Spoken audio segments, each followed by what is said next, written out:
Assalamualaikum warahmatullahi wabarakatuh. Perkenalkan, nama saya Fi Inayatil Maula, NIM 23070180017 dari kelas Statistika A. Guna memenuhi tugas akhir mata kuliah statistika, maka saya melakukan penelitian dengan judul Pengaruh Perhatian Orang Terdekat Terhadap Motivasi Belajar Peserta Didik SMA atau Sederajat di Dusun Janggelan. Nah, sebelum memasuki perhitungannya, saya sebagai peneliti akan menjelaskan sedikit mengenai uji statistik yang saya gunakan. Yaitu, saya menggunakan uji statistik Kruskal-Wallis.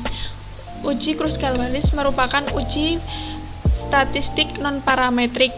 Uji ini dikembangkan oleh Kruskal dan Wallis pada tahun 1952. 1952. Uji Kruskal-Wallis ini digunakan sebagai alternatif dari uji ANAVA satu jalur ketika salah satu atau seluruh sebaran data tidak terdistribusi secara normal. Uji ini digunakan untuk menganalisis data yang bersifat ordinal, di mana desain penelitian terdiri dari 2 atau lebih sampel independen. Apabila hasil uji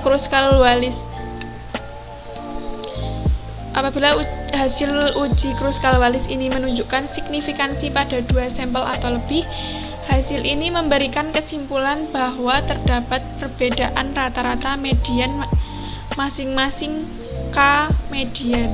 Maaf, ini ada yang typo.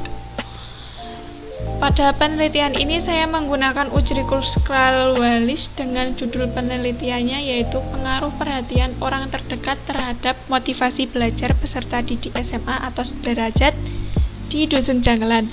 Alasan saya mengambil judul tersebut adalah karena pada zaman sekarang ini banyak peserta didik yang motivasi belajarnya itu kurang, dengan alasan kurang adanya perhatian dari orang-orang terdekat mereka seperti keluarga, guru, dan sahabat mereka.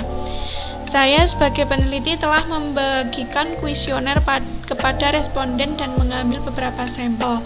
Saya melakukan penelitian ini pada hari Rabu tanggal 10 Juni tahun 2020. Adapun kuesioner yang saya bagikan yaitu sebagai berikut. Ada nama, kelas, sekolah, terus pertanyaan yang saya ajukan. Kemudian penelitian ini dilakukan guna mengetahui apakah ada perbedaan rata-rata median antara perhatian yang diberikan keluarga, guru, dan sahabat terhadap motivasi peserta didik. Di sini saya mengambil 10 sampel, kemudian saya dapatkan data sebagai berikut.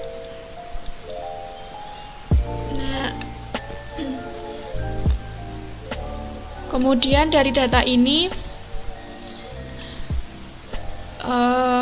kemudian saya urutkan berdasarkan kelompoknya.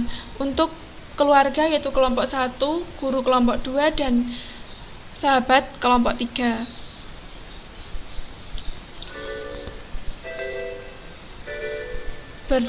Berdasarkan data yang diperoleh dari penelitian di atas dan sudah diurutkan berdasarkan kelompoknya, maka dilakukan analisis data uji Kruskal-Wallis. Namun sebelum kita ke uji Kruskal-Wallis, terlebih dahulu kita uji dulu datanya dengan uji normalitas. Saya di sini tidak manual, saya menggunakan aplikasi SPSS dan menghasilkan data sebagai berikut. Yang kalau di sistem SPSS ini yang kita soroti adalah dari Shapiro-White. Nah, itu kan yang perhatian keluarga lebih dari 0,05, yaitu taraf signifikansinya 0,05 atau 5%. Berarti kan ini datanya normal. Terus yang guru ini kurang dari 0,05 yaitu 0,02, berarti ini datanya tidak terdistribusi secara normal.